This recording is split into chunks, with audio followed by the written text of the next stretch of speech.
এখানে লোটে মাছ নিয়ে নিয়েছি, কেটে দিয়ে পরিষ্কার করে কড়াইতে দিয়ে দিয়েছি। আমি একবারে কড়াইতে বসিয়ে দেবো। এখানে পেঁয়াজ আর টমেটো কুচি দিয়ে দেবো, দিয়ে দেবো, দিয়ে দেবো হলুদ, লঙ্কার গুঁড়ো দেবো,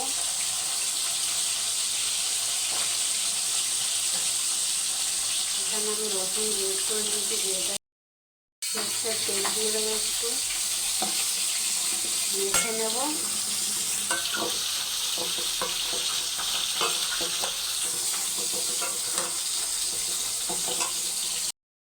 মাখানো হয়ে গেছে, গ্যাসে বসিয়ে দেবো। বসিয়ে দিয়েছি আমি গ্যাসে। এই লোটে মাছ ফুটে গেছে, আমি গ্যাস কমিয়ে দিয়েছি। এই লোটে মাছের জল বেরিয়েছে অনেক, এই জলটা পুরোটা শুকিয়ে যাবে, সিদ্ধ হবে এখন লোটে মাছটা।